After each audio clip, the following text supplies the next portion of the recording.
సంతోషంగా గట్టిగా చెప్దాం. హల్లెలూయా. దేవుని యొక్క పరిశుద్ధ గ్రంథంలో కొన్ని మాటలు చూద్దాం. ఇదొక ఏర్పాటు చేయబడిన బైబిల్ లెసన్స్ లోని మొదటిగా మనం చదివినది యెషయా గ్రంథము 40వ అధ్యాయము.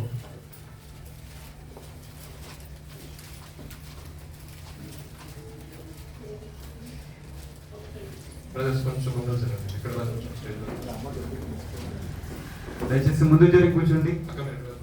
సిస్టర్స్ కూడా కొంచెం ముందుకు జరిగింది.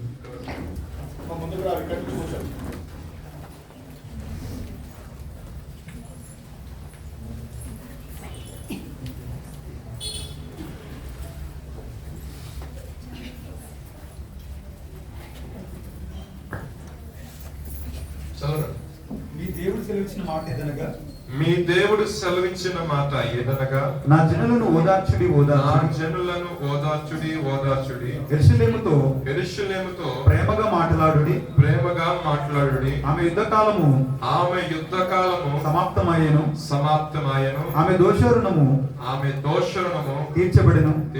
మూడవ వాక్యం చదవండి. ఆలకించుడి అడవిలో ఒకడు ప్రకటించుచున్నాడు ఎట్లనగా అరణ్యములో యెహోవాకు మార్గం సిద్ధపరచుడి. ప్రార్థన చేస్తున్నాం. మహాపరిశుద్ధుల గొప్ప తండ్రి, మీకు స్తోత్రాలు చెల్లిస్తున్నాం నాయన. ఈ ఉదయకాల సమయమందు నీ సన్నిధిలో ప్రభు కూడుకొని ఈ రకంగా నీ మాటలు ధ్యానించడానికి మీరు మాకు అనుగ్రహించిన ఆయుష్కాలం బట్టి మీకు స్తోత్రాలు చెల్లిస్తున్నాం. నిలబడి ఉన్న వాళ్ళని ప్రభు కొన్ని నిమిషాలు మరుగుపరచండి. విలువైన నీ ఆత్మతో ప్రభా అతను నింపి ప్రభా సంఘములకు కావలసిన మాటలు మీరు తెలియజేస్తున్నామని యేసునామమున తండ్రి, ఆమేన్. దేవుని యొక్క పరిశుద్ధ లేఖనాల్లో రాయబడినట్లు యెషయా ప్రవక్త మాట్లాడుతున్నారు. ఎవరి గురించి? సందర్భం తెలియాలి. ఒక మాట మనం చదువుకునేటప్పుడు దాని సందర్భం మనకు తెలియాలి. ఎవరి గురించి ఆ మాటలు? పాత నిబంధన గ్రంథం మొత్తం కూడా ఇశ్రాయేలు యొక్క జీవిత చరిత్ర గురించి, అదే విధంగా యేసుప్రభు గారి రాకడ గురించి, యేసుప్రభు గారు వచ్చిన తర్వాత భూమి మీద జరగబోయే కార్యం గురించి, అదే విధంగా మనకు ఒక నిరీక్షణ ఉంటుంది కదా, ఆయన వెళ్ళి ఉన్నాడు, మనం వస్తారు కదా, వచ్చినప్పుడు ఏం జరుగుతుంది, ఏ విధంగా అన్న నిగూఢమైన విషయాల మొత్తం కూడా ఇక పాత నిబంధన గ్రంథంలో దాచిపెట్టబడి ఉంది. చాలా మంది ఏమంటారండి, పాత నిబంధనలు మనకు సంబంధం లేదండి, మనం క్రొత్త నిబంధనకు సంబంధించిన వాళ్ళము, క్రొత్త నిబంధన మాత్రమే చదువుకోవాలి అంటారు. పాతది లేకుండా కొత్తది లేనే లేదు. దేవునికి స్తోత్రం. నేను చెప్పాల్సిన విషయం ఏంటంటే, నేను ఒక ప్రశ్న అడుగుదాం అనుకున్నాను. ఎంతమంది ఉపవాస ప్రార్థనలు చేస్తున్నారు? పాత నిబంధన గురించి పాత నిబంధన గురించి వచ్చింది కాబట్టి ఒక మాట అనిపించింది. ఎంతమంది ఉపవాస ప్రార్థనలు చేస్తున్నారు? వారంలో, నేను ప్రతిరోజు నాకు వారానికి ఒకసారి ఉపవాసం ఉంటున్న ఒకసారి మీ హ్యాండిల్ చేయండి.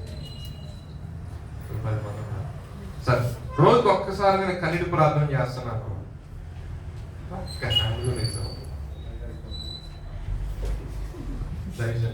సంఘ విషయంలో అమ్మగారు అంటే రోజుకి ఒక్కసారి కన్నీటి ప్రార్థన. ఈ రెండు విషయాలు గుర్తుపెట్టుకోండి. వారానికి ఒకసారి ఉపవాసం ఉండండి, కుదిరితే 2 సార్లు. దేవుని మహాకృపను బట్టి నెలలో ఒక 27-30 తీసుకునే ముందు రోజుల్లో ఆ 3 ఉండండి. ఇంకా దేవుడు కృపించిన దాన్ని బట్టి 2 వారాలు ఉండండి. ఇంకా కృపించిన దాన్ని బట్టి ఒక 40 రోజులు ఉపవాసం ఉండండి. యవన కాలంలో దేవునికి స్తోత్రం. హల్లెలూయా. మనం యవనస్తులు ఏ విషయమైనా సరే బలవంతులం దేవుని కృపను బట్టి అంటారు కదా. ఈ యవన కాలం ఉన్నప్పుడే పరిచర్యలో కానీ ప్రార్థనలో కానీ దేవుని కొరకు ఒక ప్రత్యేకమైన జీవితం జీవించే విషయంలో ఒక ప్రత్యేకమైన జీవితం మనం కొనసాగించామనుకోండి, అది మనకి ఆశీర్వాదము, రాబో తరం వరకు కూడా ఆశీర్వాదం. ఎందుకని మాట చెప్తున్నారు? పాత నిబంధన గ్రంథం మనం చూసినట్లయితే మోషే గారు 2 రోజులు ఉపవాసం ఉన్నారండి. 40 దినాలు. ఒక్కసారి ఉన్నారా? 2 సార్లు ఉండాల్సి వచ్చి పరిస్థితి ఏర్పడింది. అవునా కదా? ఈ పాత నిబంధన మనం తరచుగా ధ్యానిస్తూ ఉంటే మన పితరులందరూ కూడా చాలా ఫ్రీక్వెంట్ గా ఎప్పుడు ఏదైనా సమస్య వచ్చినా, ఎప్పుడైనా ఇబ్బంది వచ్చినా, ఎప్పుడైనా కష్టం వచ్చినా అన్నిటిని క్లోజ్ చేసేయటం ఏం చేసేవాళ్ళు? ఉపవాసం ఉండి ప్రార్థన చేసేవాళ్ళు. మీరు అడగచ్చు, ఉపవాసం ఉండి ఏం ప్రార్థన చేస్తామండి అని అంటారు కొంతమంది. ప్రార్థన కూర్చుంటారు, ఉపవాస ప్రార్థన కూర్చుంటారు, ఏం చేస్తారండి? శుభ్రంగా టిఫిన్ చేసి కూర్చుంటారు, కడుపు నిండా తినొచ్చేసి ఉపవాస ప్రార్థన కూర్చుంటారు. ఏమొచ్చింది? నిద్ర వచ్చింది అంటారు కదా. బైబిల్ సెలవిస్తుంది, నా జనులను ఓదార్చుడి ఓదార్చుడి. అది సేవకుడు ఒకటే కాదు, అది నీకు నాకు కూడా దేవుడు చెప్తున్న మాట. జనులను ఓదార్చాలి అంటే సంఘములో చూడండి 5,000 ఒకలా ఉన్నాయా? 5,000 ఒకలా లేవు. అలాగే సంఘములో ఉన్న బిడ్డల యొక్క జీవితాల్లో పరిస్థితులన్నీ కూడా ఒకలాగా ఉండవు. నీకు బాగా క్లోజ్ ఉండే ఫ్రెండ్, నీ తోటి స్నేహితులు, నీ తోటి సహోదరులు, నీ తోటి విశ్వాసి యొక్క జీవితంలో ఏదైనా శ్రమ కానీ ఇబ్బంది కానీ సంభవించి దుఃఖాక్రాంతులై ఉన్నప్పుడు మనం ఏం చేయాలండి? ఏం చేయాలి? మనతోటి సాయం దేవుడు ఏం చేయమంటున్నాడు? ఇల్లు కూర్చొని ప్రేమగా, యెరూషలేముతో ఎలా మాట్లాడుతున్నాడు దేవుడు? ప్రేమగా మాట్లాడు. అంతేగాని నువ్వు చేసే మీరు జరిగింది అని అన్నావు అనుకోండి, ఇంకెలా ఉంటుంది చెప్పండి? ఎలా ఉంటుంది? బాధ అనిపించింది. అప్పటికే దుఃఖంలో ఉన్నారు, అప్పటికే వేదనలో ఉన్నారు, అప్పటికే ఏం చేస్తున్నారండి? కృంగిపోయి ఉన్నారు. అటువంటి వారితో మనం ఏం చేయాలని చెప్తుంది దేవుడు వాక్యము? ప్రేమగా మాట్లాడు, యెరూషలేముతో ప్రేమగా మాట్లాడు. వేదంలో, దుఃఖంలో అందరి యొక్క పరిస్థితులు ఒకలా ఉండవు. ప్రతి ఒక్క మనిషి యొక్క జీవితంలో ఏదో ఒక దుఃఖమో ఏదో ఒకటి. కొంతమంది ఏంటంటే పై కనపడనివ్వడం, కొంతమంది ఏంటంటే ఉండకమని చెప్తారు. అయితే కొన్ని విషయాలు చెప్పే విషయం ఏంటంటే, మన ఆత్మీయ జీవితంలో మనం ఏం చేయాలంటే ఎదుటి వారిని ఆదరించే విధానం తెలియాలి, ఓదార్చే విధానం మనకి తెలియాలి క్రైస్తవ యొక్క జీవితంలో. దాన్ని ఏదో చెప్పకుండా వచ్చారంటే నూతన నిబంధనలో వచ్చేవాడికి ప్రేమ కలిగి ఉండమన్నాడు ఎదుటివారి పట్ల. చూడండి, యవనస్తులు కాబట్టి కొన్ని వర్డ్స్ నాకు యాక్చువల్లీ యూజ్ చేయకూడదు కాబట్టి తప్పట్లేదు. నేను ఒక ఆమెను అడిగాను, అమ్మా మొన్నటిదాకా బాగానే ఉన్నావు, ఇప్పుడేంటి ప్రేమ అది అని చెప్పి. అన్న ఆయన బాగా మాట్లాడతారు అన్న, ప్రేమగా మాట్లాడతారు. నేను నువ్వు బాగా ఉన్నావు కదంటే ఆవిడ చాలా ప్రేమగా ఆమె మాట్లాడుతున్న నాకు ఎంతో నెమ్మది కలుగుతుంది అన్న. మరి ఏంటంటే పెళ్లి చేసుకుంటావు అన్న. చేసుకోండి. ఏంటి ఇక్కడ? మనిషి యొక్క జీవితంలో వేదన కలిగినప్పుడు కానీ, రోగం కలిగినప్పుడు కానీ, ఇబ్బంది కలిగినప్పుడు కానీ మనం మాట్లాడే మాట ఆ వ్యక్తిని ఏం చేస్తుందండి? ఆదరిస్తుంది, ఆదరిస్తుంది. పరిశుద్ధ గ్రంథంలో కొన్ని మాటలు ఉన్నాయి, కొన్ని మాటలు చూద్దామండి. కొరింథీయులకు రాసిన పత్రిక 2వ పత్రిక 1వ అధ్యాయము 4వ వాక్యం. మీరు అంటారు, మాకు ఏం తెలుసని మేము ఆదరిస్తాము, మాకు ఏమి తెలుసని ఎదుటి వాళ్ళని మేము ఓదారుస్తామంటే పరిశుద్ధ గ్రంథం నివసిస్తున్న మాట చూడండి. అపోస్తలుడు పౌలు దేవుడు మమ్మును ఏ ఆదరణతో ఆదరించాడో ఆ ఆదరణతో ఎట్టి శ్రమలలో ఉన్నవారైనను ఆదరించుటకు శక్తి గలవారు మగునట్లు దేవునికి స్తోత్రం. హల్లెలూయా. అంటే ఇప్పుడు క్రైస్తవ సంఘం ఎలా ఉందండి? క్రైస్తవ నాయకులు కానీ పాస్టర్లు ఎలా ఉన్నారంటే వారు ఒక శ్రమ అనుభవం గుండా వారు వెళ్ళి ఉన్నారు. ఆ వెళ్ళి ఉన్న దాన్ని బట్టి ఎదుటి వ్యక్తి ఎవరైతే శ్రమ అనుభవం గుండా వెళ్తున్నాడో అట్టి వ్యక్తిని ఆదరించుటకు ఆ శక్తి ఎవరు అనుగ్రహిస్తున్నాడండి? దేవుడు అనుగ్రహిస్తున్నాడు. దేవునికి స్తోత్రం. హల్లెలూయా. అనొచ్చు, మాకు ఎలా ఆదరిస్తామండి, మాకు ఆ జ్ఞానం లేదుగా అంటే, నువ్వు ఆ మార్గం గుండా వెళ్ళావు కాబట్టి, ఆ ఇబ్బంది గుండా వెళ్ళావు కాబట్టి, ఆ శ్రమ గుండా వెళ్ళావు కాబట్టి నువ్వు వెళ్ళి మాట్లాడితే వాళ్ళకు కొంచెం ఊరట వస్తుంది. నువ్వు వెళ్ళి ఒక 4 మాటలు చెప్పావు అనుకోండి, వాళ్ళకి గొప్ప ఆదరణ కలుగుతుంది. అందుకే కీర్తనకారుడు అంటాడు కదా, నీ గొప్ప ఆదరణ నా ప్రాణములకు ఏం చేస్తాడండి? నెమ్మది. దుఃఖంలో వాడికి నెమ్మది ఉంటుందండి, కన్నీటితో వాడికి నెమ్మది ఉంటుందా? ఉండదు. కృంగిపోయిన వాడికి నెమ్మది ఉంటుందా? ప్రాణం తలెండిపోతా ఉంటుంది, కొన్ని పరిస్థితులు చూస్తూ ఉంటాయి. కానీ కొన్ని మాటలు దేవుని పూర్వకమైన మాటలు, మన ఉద్దేశపూర్వకమైన మాటలు కదండి, దేవుని లేఖలో ఉన్న మాటలు నిరీక్షణ మనకు ఉండాలి. క్రైస్తవ జీవితం ఓపిక ఉండాలి, సహనం ఉండాలి. అమ్మాయి నా జీవితంలో అటువంటి శ్రమలు వచ్చాయి, అటువంటి ఇబ్బందులు వచ్చాయి, ప్రభు కొరకు నిలబడ్డాను, నా మనసు మార్చుకున్నాను, ప్రభు యొక్క విషయం తెలుసుకుని ఆయన ఏంటని గొప్పతనం తెలుసుకుని మారు మనసు పొందాను, ఇదిగో బాప్తిసం పొందాను, నా యొక్క పాత క్రియలన్నింటినీ కొట్టేసి ఆ క్రియలన్నీ సరి చేసుకొని మంచి మనసాక్షి కలిగిగా ఆయన నిలుచున్న దాన్ని బట్టి దేవుని ఆదరించాడు, నా కుటుంబాన్ని కట్టాడు, నా జీవితాన్ని కట్టాడు. నా జీవితంలో చేసిన మేలే నీ జీవితంలో దేవుడు చేస్తాడు. ధైర్యంగా ఉన్నప్పుడు ఆ వ్యక్తికి ఎంత రోట వస్తుందండి, ఎంత ధైర్యం వస్తుంది. అలా తరచూ చెప్పండి, కృంగిన స్థితిలో నుండి ఆ వ్యక్తి దేవుడు లేవని చేస్తాడు. అది దేవుడు రాత్రికాల ఉదయకాల సమయం ముందు, ఆ ఉదయకాల సమయం ముందు దేవుడు ఏం చెప్తున్నాడంటే మనము అట్టి ఆదరణ మనం కలిగి ఉండాలి. విశ్వాసుల పట్ల కావచ్చు, మన తోటి వారి పట్ల కావచ్చు. ఇంకో మాటలకు వెళ్దాం. చూసినట్లయితే చూడండి, 3వ వాక్యం చదువుదాం. అడవిలో ఒకడు ప్రకటించుచున్నాడు, చదవండి. ఎట్లనగా అరణ్యములో యెహోవాకు మార్గము. ఈ లేఖలో చదువుతున్న మీకు ఒకరు గుర్తురారు. ఎవరు గుర్తురారు? మీ బైబిల్ బాగా చదివినట్లయితే మీకు ఒకరు గుర్తురారు. యోహాను సువార్త 3వ అధ్యాయం మొదటి నుండి 12 వాక్యాలు చదవండి ఒకసారి. యూదుల అధికారి అయిన నికోదేమును పరిసయ్యుడు ఒకడు ఉండెను. మత్తయి సువార్త 3వ అధ్యాయము.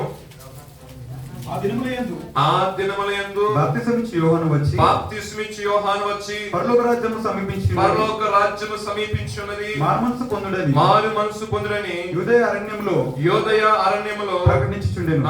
ప్రభు మార్గం సిద్ధపరచుడి, ఆయన త్రోవలు సరళం చేయుడని అరణ్యంలో కేకవేయు ఒకని శబ్దము అని ప్రవక్త యెషయా ద్వారా చెప్పబడిన వాడతడే. ఈ యోహాను చదువు 4:6 చదువురండి.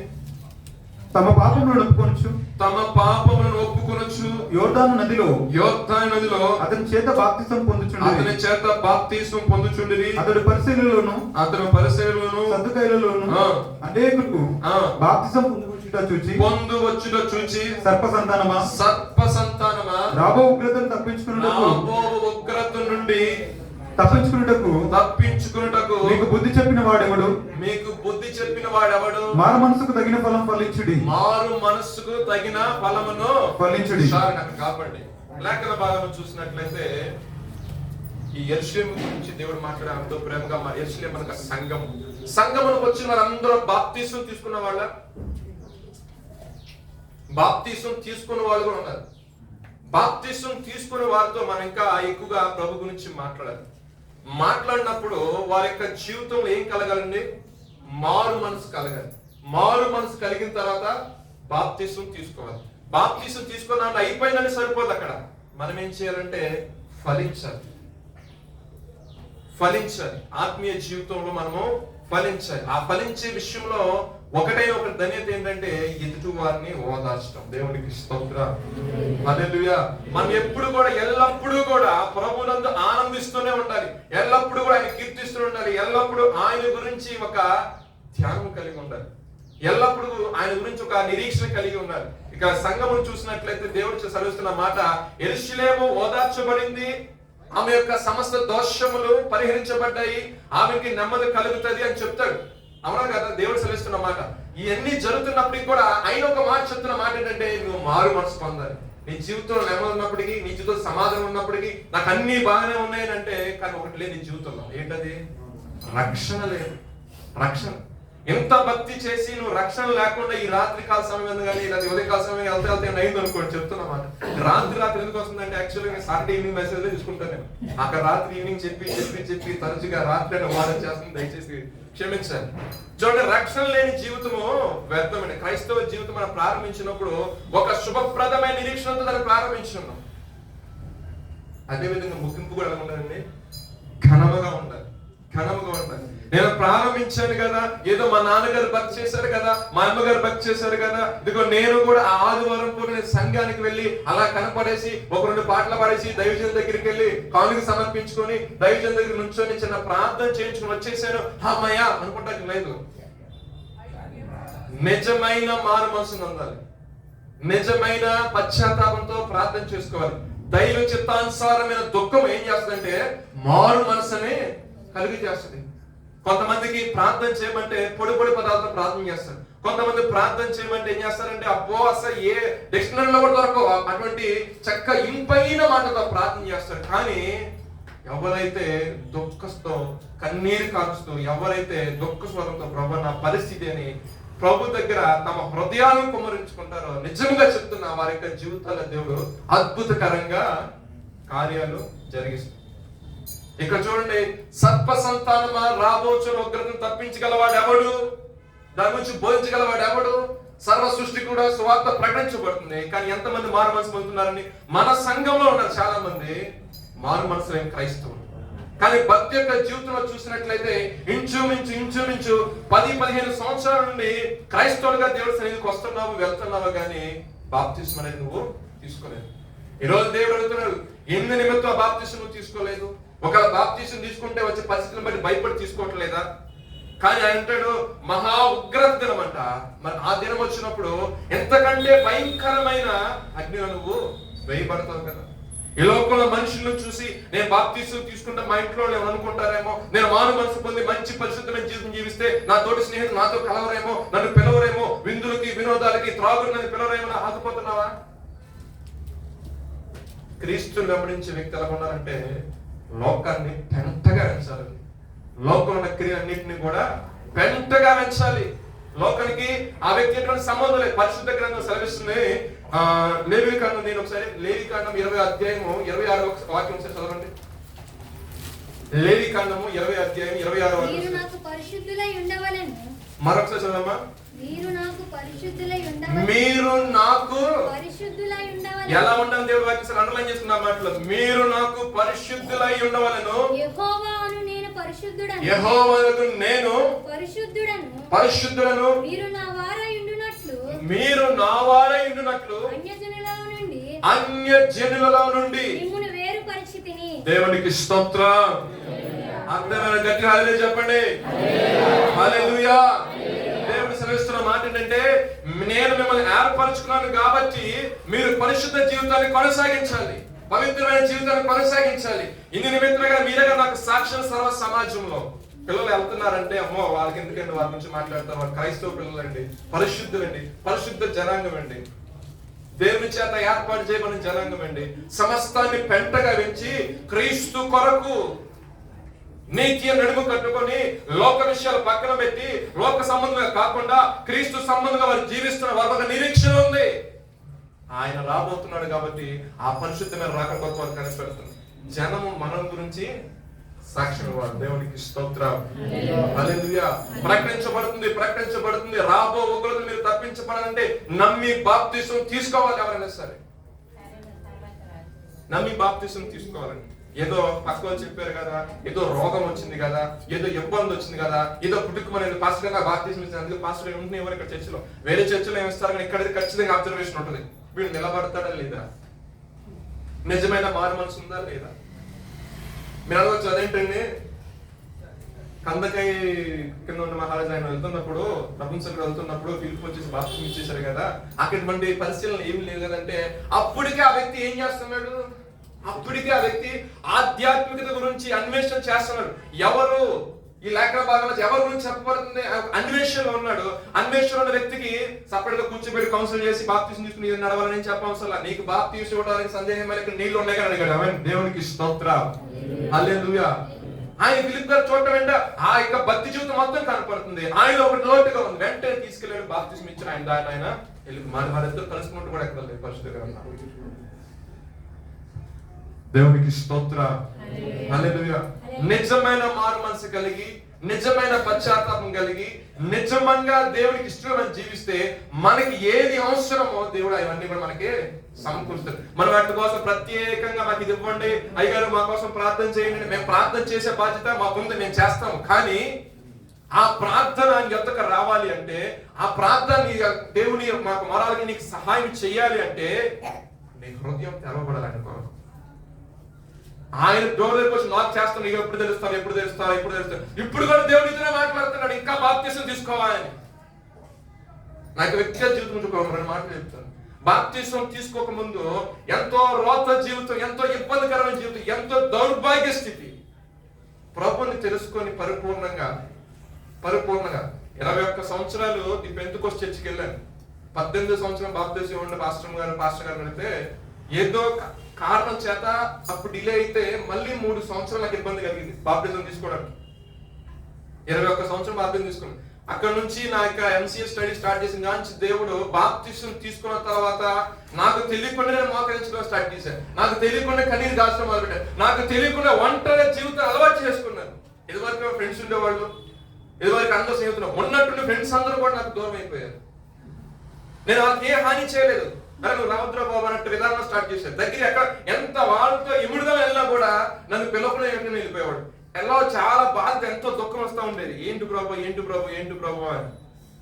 కానీ ఇంటికాడ కూర్చున్నాం, ఇంటికాడ నా పరిస్థితులను బట్టి ఇంటికాడ కూర్చొని చదువుకోవడానికి ఇబ్బంది అవుతూ ఉండేది.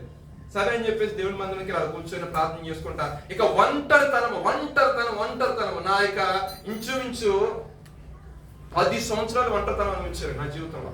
ఒంటరితనం అంటే ఏం లేదు. ఇక నా ఫ్రెండ్స్ అంటే ఎవరు లేదు. ఇంకేదో మాట్లాడుకుంటే యేసుతో నేను చెప్పాలను ఆయనతోనే మొత్తం అదే. తెలియకుండా ఒకలాంటి దుఃఖము, ఒకలాంటి నడిపింపు, ఒకలాంటి దర్శనము. అప్పుడు ఫ్రెండ్స్ తో ఉన్నప్పుడు అందరితో వెళ్ళినప్పుడు నేను క్రైస్తవ పిల్లలతో అందరితో వెళ్ళి కొను కూర్చోవడం, పాటలు పాడమని, వాకింగ్ చెప్పమని, చక్కని చిన్నగా లేఖనాలు చెప్తాను. కానీ అప్పుడు అంత ఆధ్యాత్మికంగా అనిపించాల. కానీ ఎప్పుడైతే నేను ఒంటరివాడిని అయిపోయానో దేవుడు మాట్లాడటం మొదలు పెట్టాడు. దేవునికి స్తోత్రం.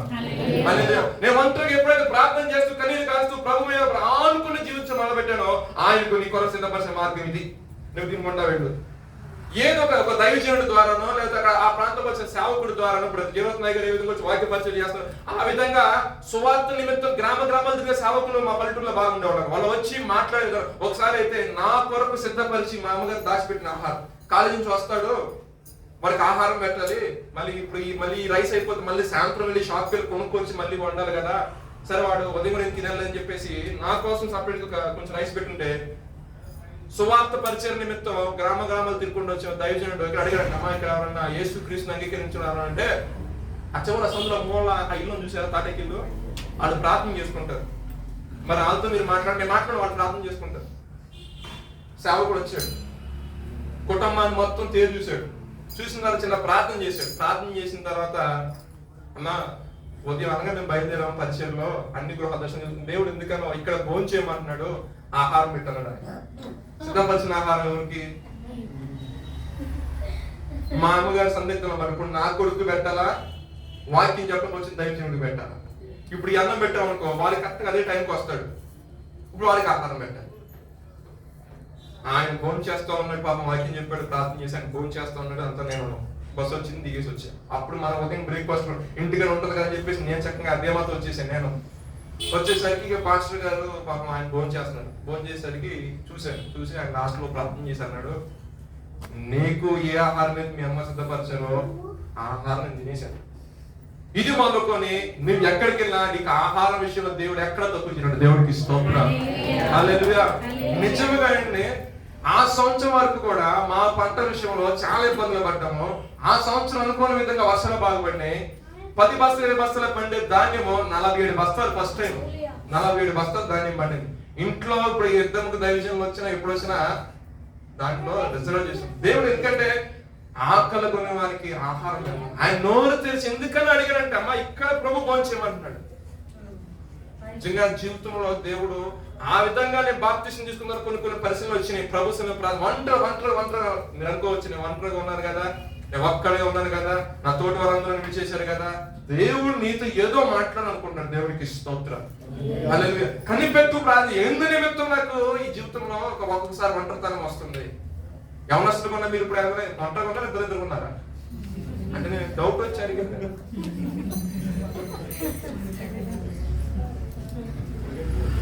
సింగిల్ భాష గారు రోజులు పెట్టండి. దేవుడికి స్తోత్రం. హల్లెలూయా. ఎందుకంటే ఆఫీస్ వెనకాల మా ఫ్రెండ్ కూడా వస్తుంటే అడిగా, ఏంద్రా నువ్వు బాగానే వస్తున్నావు, గర్ల్స్ హాస్టల్ ఉంటుంది బాయ్స్ హాస్టల్ ఉంటుంది కదా, ఇదేంటి ఇద్దరు ఉన్నారు ఏంటో దీంట్లో అన్న. అది కోలివులే అన్న అని. కోలివి ఏంట్రా అంటే వాళ్ళకి ఇష్టమైతే పెళ్లి చేసుకుంటారన్న, లేకపోతే ఇచ్చి వెళ్ళిపోతారు, జీవించినంతకాలం జాబ్ చేసుకుంటారు అంటారు. ఇదేం దరిద్రం రా బాబు, ఇదేం దరిద్రం. వీళ్ళు జాబులు రాకుండా బాగానే చచ్చారు, జాబ్లు వచ్చిన తర్వాత లెవెల్ పెరిగిపోయి అంటే అందుకే డౌట్ వచ్చాడు. పరిశుద్ధ గ్రంథంలో సెలవిస్తున్న మాట, యవనస్తులైన మనము యవ్వన కాలం మందు యాకోబు వలె మగసిరి కలిగి పెనుగలాడి దేవుని యొద్ద నుండి ఆశీర్వాదము పొందుకోవాలి. దేవుడికి స్తోత్రం. హల్లెలూయా. ఎస్తేరు వారు నడుము కట్టుకొని ఉపవాసం ఉండి నేను చచ్చినా పర్వాలేదు ఏం కాదు, దేవుడి దగ్గరికి మాట్లాడతా, రాజు దగ్గరికి మాట్లాడతా, ఈ శాసనం అన్న విధంగా ఆడపిల్లలు ఉండాలి. దేవుడికి స్తోత్రం. అప్పుడు అటువంటి పట్టుదలకి మనం జీవిస్తే ఏం జరుగుతుందంటే మన యొక్క జీవితం అనేది ఆశీర్వాదకరంగా దీవెనకరంగా మార్చబడి. చదువుకుంటానికి కింద మాటలు 8వ వాక్యం చదవమా. మత్తయి సువార్త 3:8 వాక్యం 7వ వాక్యం చదవండి. పరిసరులను సదుకాయలలోను అనేకులు బాప్తిసం పొందవచ్చుట చూచి సర్పసంతానమా రాబో ఉగ్రతను తప్పించుకున్నటకు మీకు బుద్ధి చెప్పిన వాడెవడు? ఎవడు? మారు మనసుకు తగిన ఫలం ఫలించుడి. మారు మనసుకు తగిన ఫలం ఫలించుడి. అబ్రహాము మాకు తండ్రి అని మీలో మీరు చెప్పుకొని తలంచుకునవద్దు. ఆ. దేవుడు ఈ రాళ్ల వలన ఉమ్. అబ్రాహాముకు పిల్లలను పుట్టింపగలడని మీతో చెప్పుచున్నాను. 10వ వాక్యం చదవండి. ఇప్పుడే గొడ్డలి చెట్ల వేరున ఇప్పుడే గొడ్డలి చెట్లు వేరున ఉంచబడి ఉన్నది గనుక గనుక మంచి ఫలం ఫలింపని మంచి ఫలము ఫలింపని ప్రతి చెట్టును నరకబడి అగ్నిలో వేయబడును. దేవునికి స్తోత్రం. చూడండి, మంచి ఫలము ఫలించని అంటే ఆయన ఎంతో కష్టపడి యెషయా గ్రంథంలో ఒక మాట ఉందండి. ఏదో ఒక మంచి దేశం నుండి, ఐగుప్తు దేశం నుండి ఒక ద్రాక్షవల్లిని తీసుకుని వచ్చాడు నా ప్రభు. తీసుకుని వచ్చి ఏం చేశాడంటే, ఒక చోట పాద్దాం అనుకున్నప్పుడు ఆ ప్రదేశాన్ని చూసి అవి ప్రదేశం బాగాలేదు, రాళ్ళతో రొప్పలతో బలనక్కస ముళ్ళుతో ఉందని చెప్పేసి ఆయనే దాన్ని చదును చేసి ఆయనే దాన్ని సరి చేసి ఒక సమభూమిగా మార్చి అక్కడ ద్రాక్షవల్లిని నాటి నీరు కట్టి పాలు చేసి నీళ్లు కట్టి దాన్ని ప్రతి అవసరం చూసుకుని వచ్చి ఇంకా ఫలించే టైం వచ్చేసరికి కారు ద్రాక్ష కాసిందంటే. ఏ ద్రాక్ష అంటే కారు ద్రాక్ష. ఇప్పుడు అంటారు, దీని విషయమే నేను ఏం చేయాలి? ఆ కారు ద్రాక్ష కాసిందని బట్టి ఏం చేయాలి? అయితే మీకు తెలుసులేదో, మన సైడ్ అంటే కోనసీమ సైడ్ ఏం చేస్తా ఉంటారంటే అంటు కడతారు. మొక్కలు అంటు కడతారు. ఈ అంటు కట్టేటప్పుడు ఏం చేస్తారంటే, పులుపైన ద్రాక్ష ఉందనుకోండి, దానికి తీయటి ద్రాక్షతో అంటు కట్టేస్తారు. ఆ అంటు కట్టినప్పుడు ఏమైందంటే, ఈ తీయటి ద్రాక్ష చూసా దీని యొక్క సహజ లక్షణాలు మొత్తం దీనికి ఏదైతే తీసుకుంటుందో, పోషక విలువ మొత్తం ఏదైతే తీసుకుందో, ఏదైతే ఫలిస్తుందో ఆటోమేటిక్ దీంట్లో ఉన్న సారము దాంట్లోకి వెళ్ళి ఆ పులుపు కాస్త పోయి అది కూడా ఏ విధంగా ఫలిస్తుందండి? ఈ దినాన నా ప్రభు సెలవిస్తున్న మాట, నేను నిజమైన ద్రాక్షవల్లిని. దేవునికి స్తోత్రం. ఒకవేళ ప్రభు మనం తీసుకొచ్చి నాటిన తర్వాత కూడా మన కారు ద్రాక్షలను ఫలం ఫలించినట్లయితే మనకు ఒక ఆప్షన్ ఇచ్చాడు. ఆ ఆప్షన్ యేసుక్రీస్తు వారు. దేవునికి స్తోత్రం. ఒకవేళ నీ యొక్క జీవితం యేసుక్రీస్తును అంటు కట్టుకున్నాం అనుకోండి, మీరు బహుగా ఫలిస్తారు. మీరు బహుగా ఫలించడం వలన ఎవరు మహిమపరచబడతారు? తండ్రి, మన తండ్రి మహిమపరచబడతారు. కొన్ని విషయాలను గమనించాలి. ఇది ఒక గొడ్డలి వేరున కొంతమంది ఏం చేస్తారంటే అంటు కట్టపడతారు, కానీ ఫలించని జీవితం కదా. ఫలింపు అంటే బాప్తిసం తీసుకున్నంత వరకు ఒక వైరాగ్యము, ప్రభు మనతో మాట్లాడినంత వరకు దర్శనం చూసి పర్వాలేదు అంత అంత అంత అంత బాగానే ఉంది, సడన్గా ఆపేస్తుంది. భక్తి సడన్గా ఆగిపోతుంది. అది లోక సంబంధమైన విషయాలు లోపల రావడం వల్ల కావచ్చు, లేదంటే బయట విషయాలు మనసులో రావడం వల్ల వచ్చు. ఏది చేతనైనా సడన్గా ఆగిపోతుంది. మీరు చూసుకోండి. మీకే ఒక ప్రశ్న అడుగుతున్నా. మీరు భక్తి ప్రారంభించినప్పుడు, క్రీస్తునికి యెహోవాకు ఆయన స్వరూప దర్శనం చూసినప్పుడు మీ యొక్క వ్యక్తిగత జీవితం ఏ విధంగా ఉంది? వయసు పెరిగే కొద్దీ ఆధ్యాత్మిక విలువల ఇంకా అభివృద్ధి పొందాల్సింది మీరు ఎక్కడ ఆగిపోయారు? ఒకప్పుడు ఎన్ని గంటల ప్రార్థన చేసే వ్యక్తిగా ఉండేవాడివి. ఒకప్పుడు ఎంతసేపు కన్నీరు కారుస్తూ పెరుగులాడుతూ ఉండే వ్యక్తిగా ఉండేవాడి. ఒకప్పుడు సేవకుల కోసం ఎంత కన్నీరు కార్చేవాడివి. ఒకప్పుడు అర్ధరాత్రి వరకు కూడా పాటలు పాడుకుంటా కన్నీరు కారుస్తూ ప్రార్థించే వ్యక్తిగా ఉండేవాడివి కదా. మరి ఇప్పుడు ఏమైపోయింది ఆ భక్తి? దేవుడు అడుగుతున్నాడు రాత్రి ఉదయకాలం గమనించుకోవాలి. మనం ఏదో భక్తి చేశాం కదా వెళ్ళిపోతున్నాడు కాదని, ఆ భక్తిలో నా శక్తిని మనం పొందుకోవాలి. ఆయన చెప్పాను, ఇదిగో నేను త్వరగా వస్తున్నాను, వాని క్రియలను బట్టి నేను జీతం ఇస్తాడు ఆయన. నువ్వు మంచి చేసావు అనుకోండి, మంచి దాన్ని బట్టి జీతం ఇస్తాడు. ఎక్కడైనా చెడు చేసావు అనుకోండి, దాన్ని బట్టి ప్రతిఫలము ఉంటుంది. చదువుకుంటారండి, చూద్దాం. కొన్ని మాటలు చదవండి. మారు మనసు నిమిత్తము నేను నీళ్ళలో బాప్తిసం ఇస్తున్నాను. అయితే నా వెనుక వచ్చుచున్నవాడు నాకంటే శక్తిమంతుడు. ఆయన చెప్పులు మోయుటకైనను దేవునికి స్తోత్రం. ఈ స్వరమే అక్కడ వినపడుతుంది. అరణ్యంలో ఒక స్వరం వినబడుతుందని చెప్పాడు కదా యెషయా గ్రంథంలో. ఈ స్వరం ఇక్కడ వినబడుతుంది. ఇది ఒక ప్రవచనాత్మకమైన మాట. యెషయా గ్రంథం నుండి రాబో దాని గురించి, రాబోయే దేవుని యొక్క ఉద్దేశం గురించి తెలియజేయడానికి అక్కడ యెషయా ప్రవక్త ద్వారా మాటలు రాయబడి ఉన్నాడు. అయితే అదే అధ్యాయం 40 అధ్యాయం నుంచి కింద చదువుకుంటూ వస్తాయంట, ప్రతీకారం చేయటకు నా ప్రభు వస్తున్నాడంట. ఆయన ఇవ్వబోయే బహుమానం ఆయన వద్దుంది. కిందకి చదువుకోండి. ఆయన ఇవ్వబోయే బహుమానం ఆయన వద్దుంది. వాని క్రియల చొప్పున ఒకవేళ మంచి క్రియలు చేస్తాం అనుకోండి, పలానా నమ్మకమైన మంచి దాసుడా, అదిగో నీ కొరకు సిద్ధపరిచిన ప్రదేశం కూర్చో, ఇదిగో నీ కొరకు సిద్ధపరిచిన జీవకిరీటాన్ని ప్రభు నీకు ఇస్తాడు. అంతేగాని భక్తి కొనసాగిస్తున్నామని చెప్పేసి భక్తి ముసుగులో మనక పాత రోత జీవితాన్ని సరి చేసుకోకుండా ఇంకా దాని కోసమే కొనసాగిస్తూ ఉన్నాం అనుకోండి, ఏదో ఒక రోజున ఏమవుతామంటే ఆయన యొక్క నోట్లో నుండి ముందే పడతాం. ఆయన రాకడతో వచ్చినప్పుడు ఏమవుతుందంటే జీవితం అనేది నరకాగ్నికి వెళ్ళిపోతుంది. అందుకంటాడు కదా, నా వెనుక వచ్చి నేనైతే ఇప్పుడు నీళ్ళలో బాప్తిసం ఇస్తున్నాను, నా వెనక వచ్చేవాడు నాకంటే శక్తిమంతుడు, ఆయన పరిశుద్ధాత్మలో పరిశుద్ధాత్మ అగ్నిలో బాప్తిస్మిచ్చును. ఎంతమంది పరిశుద్ధాత్మలో ఉన్నారండి? పరిశుద్ధాత్మ నింపుదల మీ జీవితంలో ఉందా? ఒకసారి హ్యాండ్ రైజ్ చేయండి, స్తోత్రం చెప్పండి. హల్లెలూయా, హల్లెలూయా, హల్లెలూయా. విశ్వాసంతో చెప్పండి, విశ్వాసంతో చెప్పండి. ఇప్పుడు దాకా ఆ అనుభవం లేకపోయినా విశ్వాసంతో మాట్లాడామనుకో, దేవుడు ఏం చేస్తాడంటే కార్యరూపం కల్పిస్తాడు.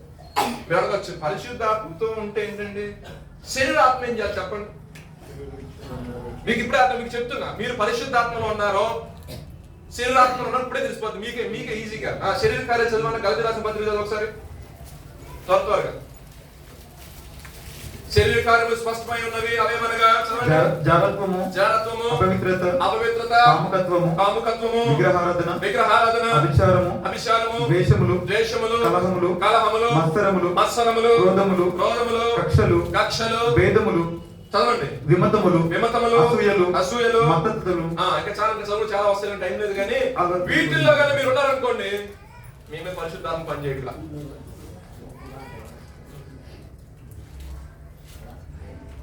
మీకు అర్థమైందా?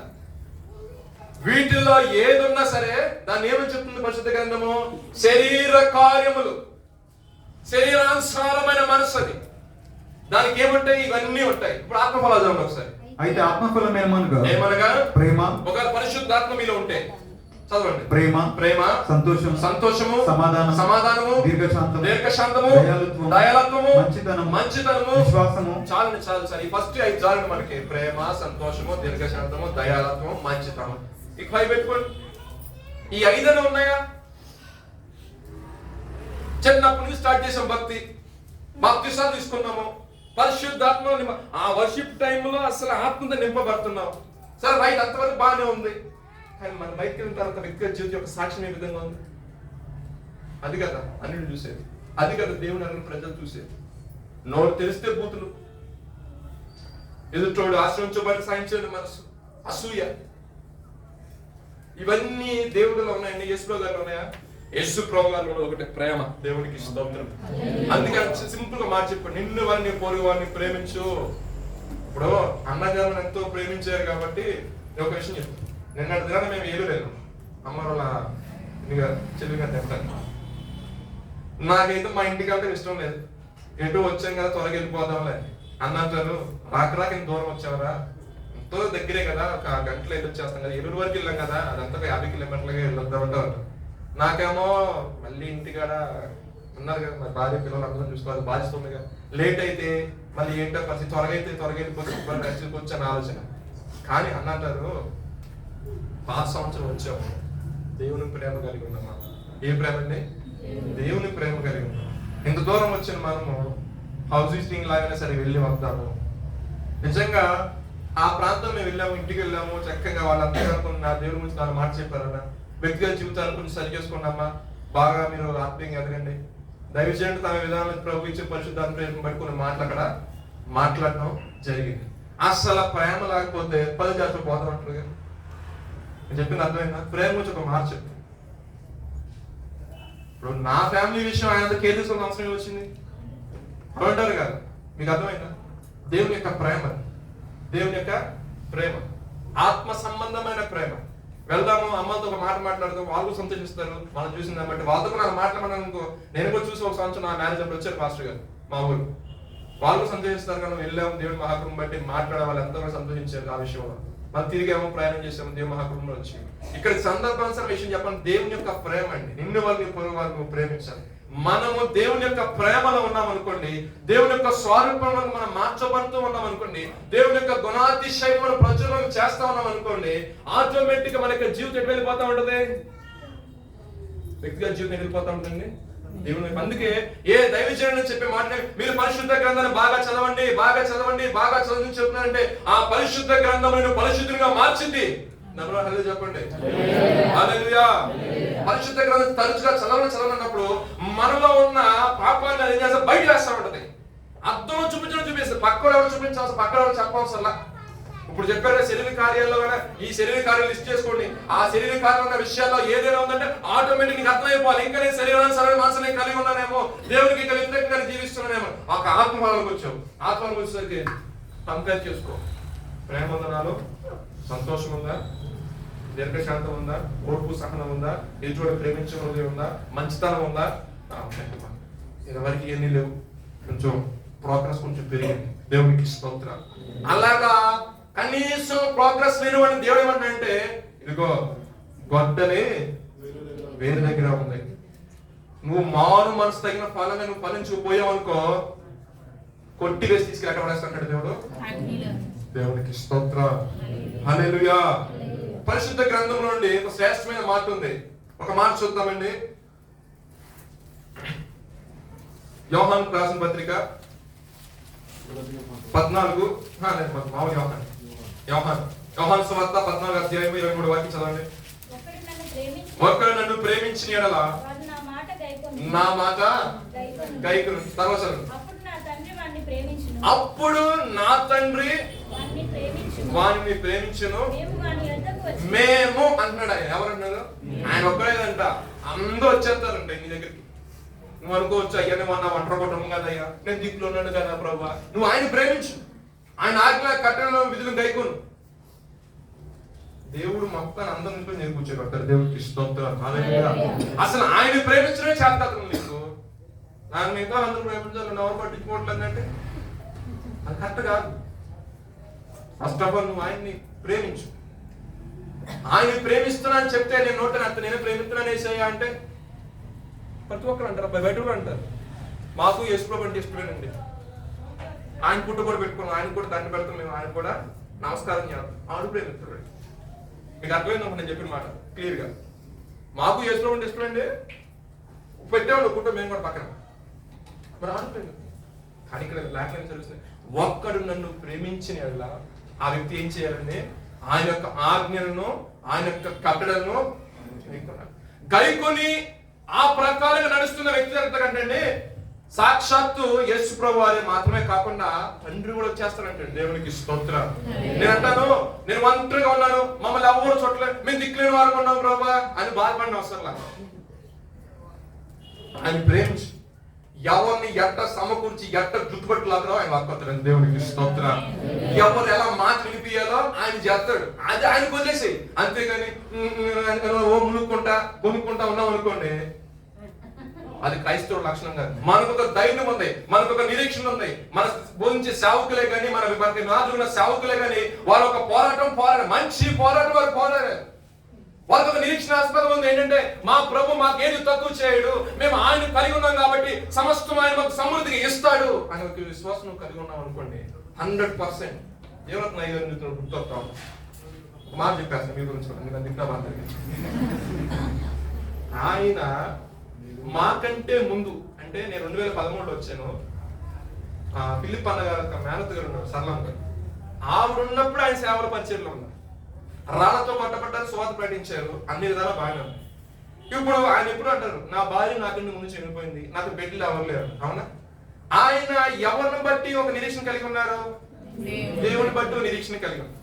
ఆయన ఏదో ఆయన వయస్సులో మనలాంటి అవనస్తులకి ఇక్కడ సువార్త ప్రకటించడం జరిగింది, ఆయా ప్రాంతానికి సువార్త ప్రకటించి అయిపోయిందా? ప్రభు పని తన ఎవరి కాలంలో పర్ఫెక్ట్ గా చేశాడు ఆయన. ఇప్పుడు ఆయన వృద్ధాప్యంలోకి వచ్చారు.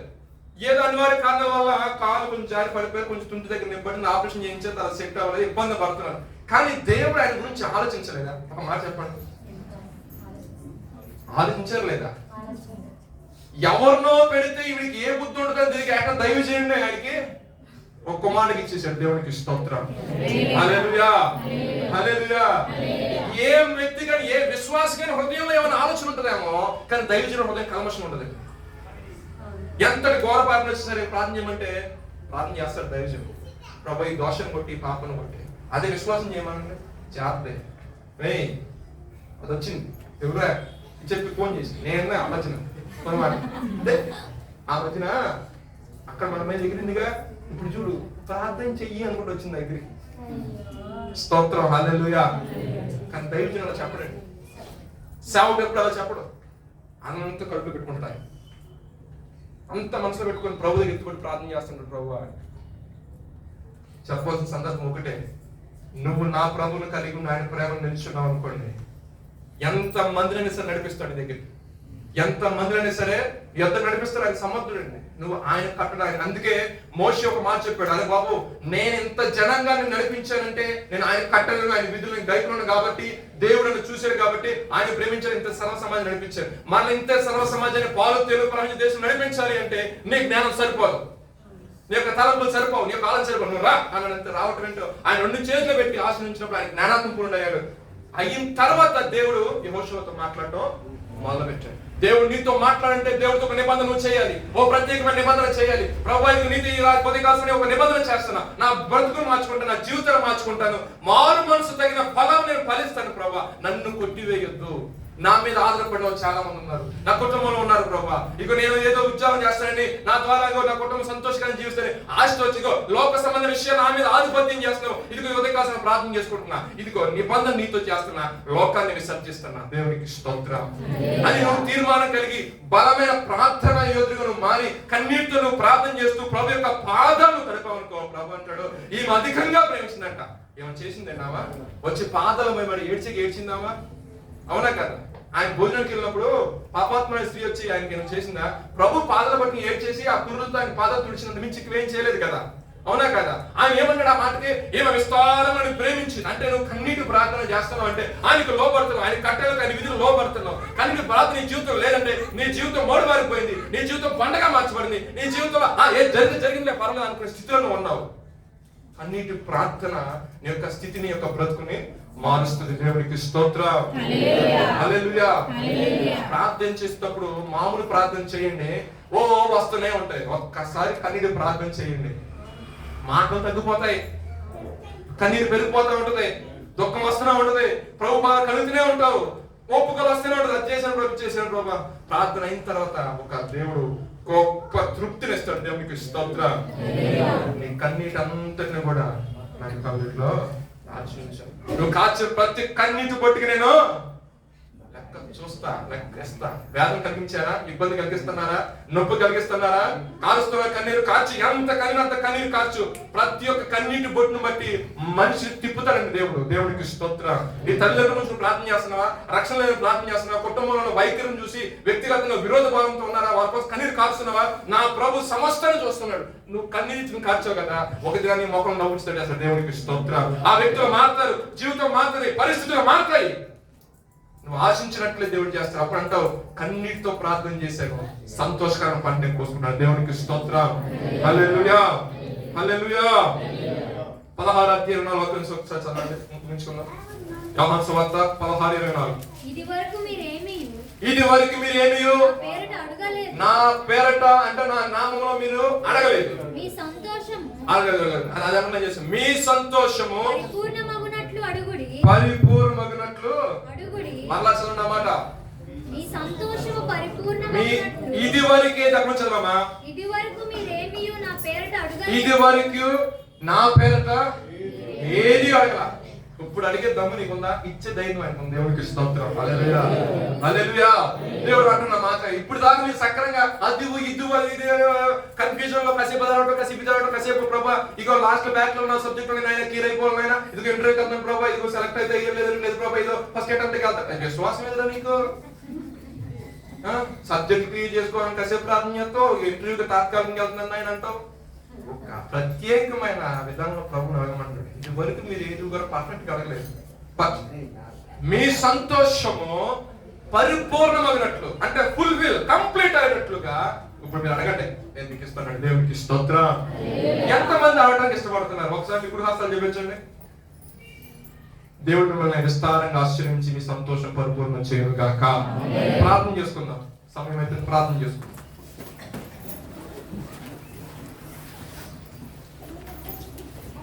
విన్న వర్తమానం బట్టి ప్రభు ఏమైనా నీతో మాట్లాడనిపించినట్లయితే కొన్ని నిమిషముల పాటు వ్యక్తిగతంగా కొంచెం ఓపిక చేసుకొని నిలు మోకాళ్ళేసి కొంచెం భారభరితమైన హృదయంతో కన్నీటి ప్రార్థన చేసుకుంటే మనకి జీవితాన్ని బట్టి దేవుడు మనల్ని ఆశీర్వాదకరంగా మారుస్తాడని ఒక విశ్వాసంతో ప్రార్థన చేసుకోండి.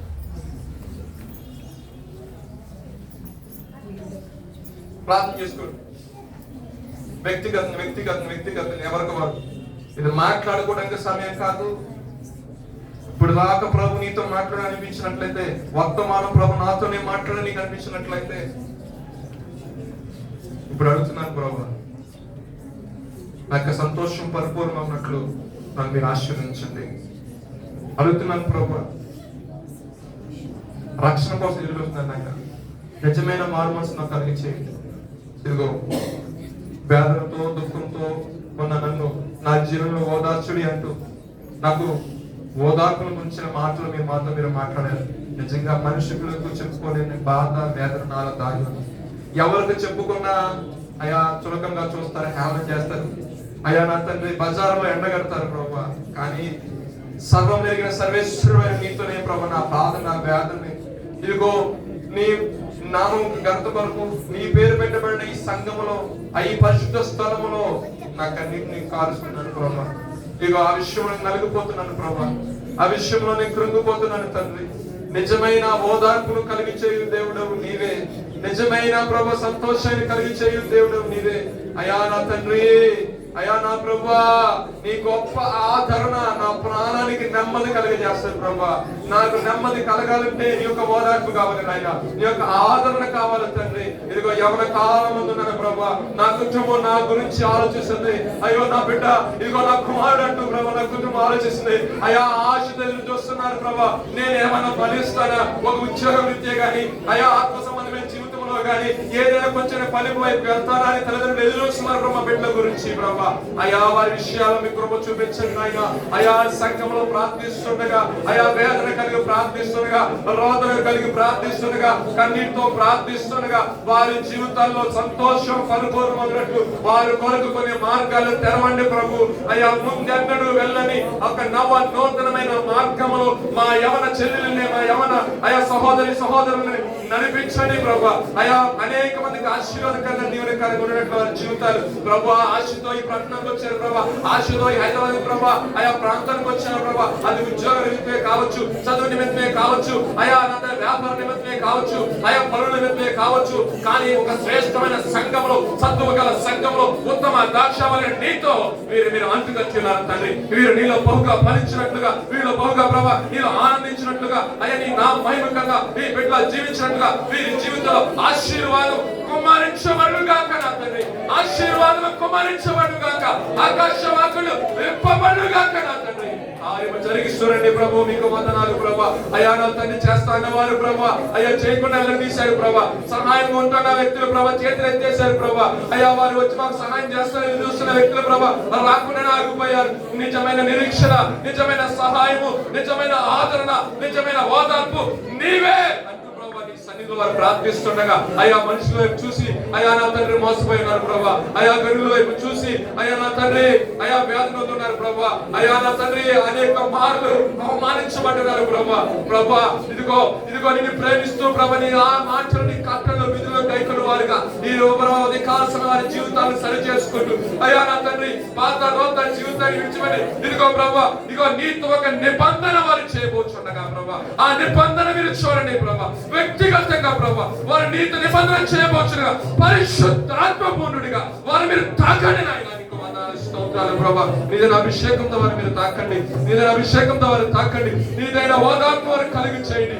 ఆదరణ నీవే ప్రభా, ఆనందము నీవే ప్రభా. అయ్యా నా నీ కృపతో నింపండి, నీ కృప చేత వారిని మీరు నడిపించండి ప్రభా. ఏ స్థితిలోనైనా సరే అయ్యా నా ప్రభు నాకు తోడుగా ఉన్నాడు.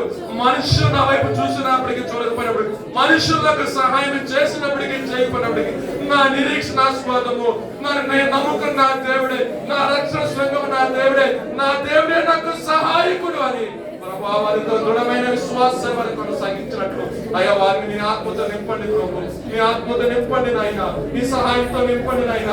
అయ్యా ఇదిగో ఆదరణకర్తలు మీకు ఇస్తున్నాను ప్రభా, ఆదరణకర్తలు ఇస్తున్నాను ప్రభా. ఇదిగో ప్రభా నీ పరిశుద్ధాత్మతో వారిని నింపండి ప్రభా. అయ్యా నేను మిమ్మల్ని అనాథిగా విడిచిపెట్టలేదమ్మా, అయ్యా నేను మిమ్మల్ని అనాథిగా విడిచిపెట్టలేదా అయ్యా నాతో మీరు మాట్లాడుతున్నారు తండ్రి, నీకు వందనాలు స్తోత్రాలు ప్రభా. అయ్యా వారు కుంగిపోతున్నారేమో, అయ్యా నా తండ్రి వేసారిపోతున్నారేమో, అయ్యా ప్రభా నాకు ఎవరు నేను బాధపడుతున్నారేమో, నువ్వు అంటున్నావు నేను మిమ్మల్ని అనాథగా విడిచిపెట్టలేదు అంటున్నావు ప్రభా. నేను మిమ్మల్ని అనాథగా విడిచిపెట్టలేదు, నేను చూస్తున్న దేవుడిని, నువ్వు చేస్తున్న భక్తిని చూస్తున్న దేవుడిని, నువ్వు కాల్స్తున్న కన్నీని చూస్తున్న దేవుడు అంటున్నావు ప్రభా. నీకు వందనాలు ప్రభా. అయ్యా తండ్రి అంతరంగంలో వేదన నేను నా కనులారా చూస్తున్నాను, నేను తగిన ప్రతీకారం చేయు దేవుడిగా నేను వస్తున్నాను ప్రభా. నీకు వందనాలు ఏదైనా అభిషేకంతో బిడ్డల నిరీక్షణ కలిగించేయండి. వారి జీవితాల్లో మేలను గ్రహించండి. వారు కాలుస్తున్న కన్నీటికి ప్రభా ప్రతిఫలం వదిలినట్లుగా ఓ ప్రత్యేకమైన ఆనంద తైల అభిషేకంతో వారు మీరు అభిషేకించండి నాయన. నీకు స్తోత్రాలు చెల్లిస్తున్నాం నాయన. నీకు వందనాలు ప్రభా, నీకు స్తోత్రాలు. కృపని గ్రహించండి, కృపని అడగండి, ప్రభుని అడగండి. ఆ పాపాత్మల శ్రీవేదకైతే వచ్చి ప్రభు పాదాలు పంచుకొని అయ్యా అంటే ఈ మధ్య కలిసి తండ్రి ఆశ్రయ దుర్గమా, నా కోట, నా దాగు చోటు అడగండి ప్రభా. నీకు స్తోత్రం, స్తోత్రం, స్తోత్రం నాయన. నీ దగ్గర అడుగుతున్నావు ప్రభా. అయ్యా నీవే సహాయం చేయ దేవుడు ప్రభా. నీవే దీర్ఘ శాంతులను కలిగించే దేవుడు. నీ ద్వారానే నిజమైన ఆదరణ ప్రభా. నీ ద్వారానే మా జీవితంలో నెమ్మది ప్రభా. నీ ద్వారానే మాకు సహాయం నాయన. మనుషుల సహాయము వ్యర్థము. రాజులు నమ్ముకునే కంటను, అధికారులు నమ్ముకునే కంటను యెహోవాను ఆశ్రయించిన ఎంత మేలంటున్నావు ప్రభా. అయ్యా ఆశ్రయించని జనగణ ఒక్కసారి చూడండి. అయ్యా యవనస్తులు ఒకసారి చూడండి.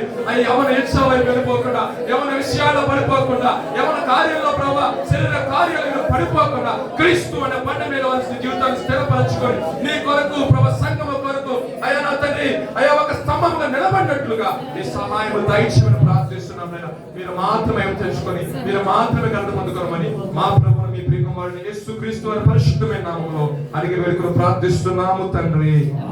ఆమేన్. ఈ అవకాశం ఇచ్చిన దైవజనునికి నా హృదయపూర్వక సంఘములకు ప్రత్యేకమైన వందనాలు.